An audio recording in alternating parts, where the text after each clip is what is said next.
Буа районының бұйырған аулында Шуаш әдәбиетіне негіз салған Иван Николаевич Юркин музейында холык мәдәнияты белән танышырга мөмкин. Танылган авылдашларының мирасын ничек саклыйлар? Толырак алдагы язмада.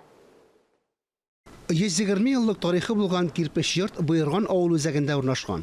Бирдә Шуаш язучысы Иван Юркин эшләгән. 19 гасыр ахыры, 20 гасыр башында ул Шуаш мәдәнияте тарихын ягадан торгызуда катнашкан. Он часто приезжал сюда. Ул бирегә еш килә, шушы йортта эшләргә ярата. Аның махсус үз бүлмәсе була. Иван Юркинны Шуаш әдәбиятының атасы дип атыйлар.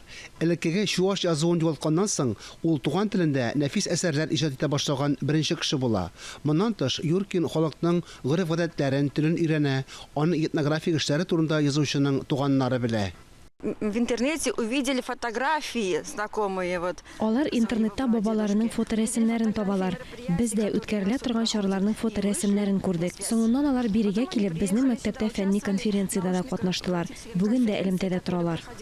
Юркин үзенең туган ягында милли биюләр, туй йола җырларын, әкиятләр, табышмакларны җыя, үз хезмәтләрен китап итеп тә бастыра.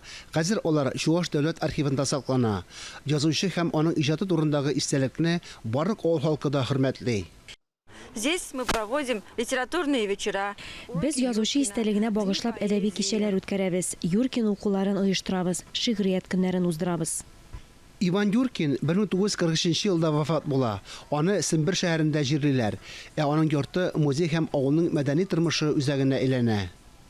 Фанис Мөхәммәтов, Рөстәм Әхмәдуллин, Илнур Кадиров, Татарстан яңалыклары, Буа районы.